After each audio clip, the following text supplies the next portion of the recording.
So with the help of these diagrams, I would like to describe the Pankiemann-Schuler and the gnathological concept. Now, I would like you to take a look at the top picture. This signifies the gnathological concept and this signifies the Pankiemann-Schuler concept. Now in the gnathological concept, as you can see, this is the maxillary tooth, this is the mandibular tooth, both the molars, the posteriors, and these are the anteriors. Now here, as I told you, this is to do with full mouth rehabilitation. So this is how the crowns are planned and how they are made to meet in centric relation. So now let's assume the teeth are prepared, the crowns are designed in a particular way in line with the concept or the beliefs that the gnathological system has. So here they design a cusp, the functional cusp, the maxillary palatal and the mandibular buccal to settle into the fossa in such a way that it touches the sides of the fossa. Please note the cusp tip does not touch the bottom of the fossa. It touches the sides and locks in here. Because it is locked in here and one point in the third axis that is behind, the cusp effectively is immobilized. So this is maximum intercuspation in centric relation in such a way that cusp and fossa cannot move against each other once the patient intercuspates. Same thing for the other functional cusp that is the buccal of the mandibular. And here you can see there is absolutely no space in centric for the mandibular incisors to move against the lingual inclines of the maxillary incisors.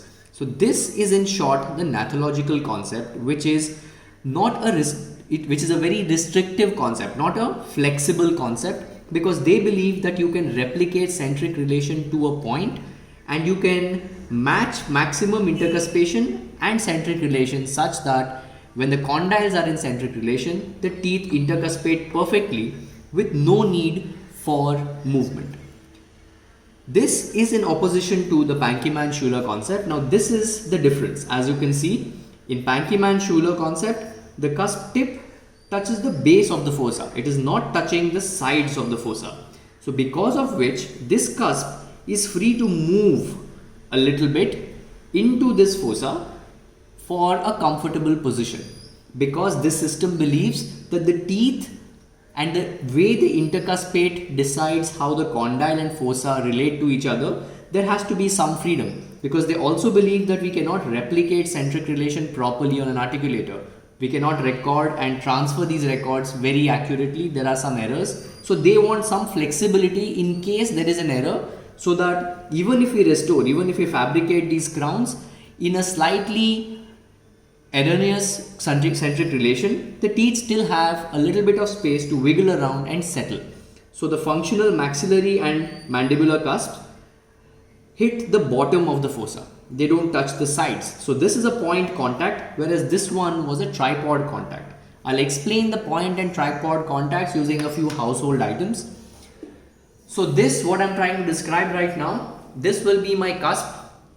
Here, the purple part is the cusp. The glass is the fossa. So this is the first description, which is of the gnathological concept.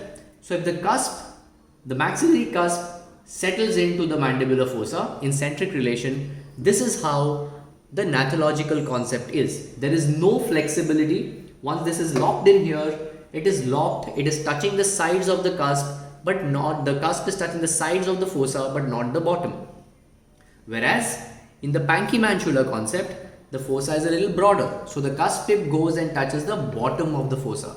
It hits the bottom and it has some freedom of movement either in the lateral or the anterior-posterior direction.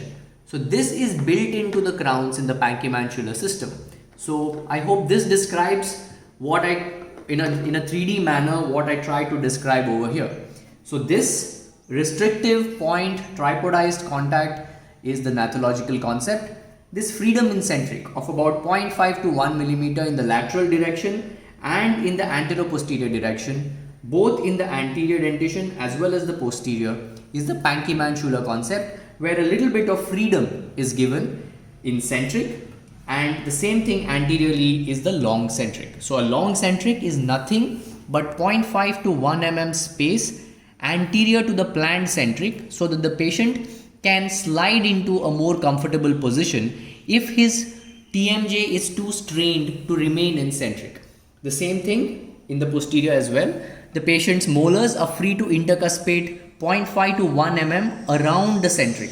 Whether if the centric point is there, 0.5 to 1 mm laterally or anteroposteriorly, they can wiggle around and fit in better. Now the only other author which I have to discuss here is Dawson, because he has a little bit of both. Now Dawson has always believed that centric relation is a point, it cannot change. But he also discusses long centric and freedom from centric. Now what is freedom from centric?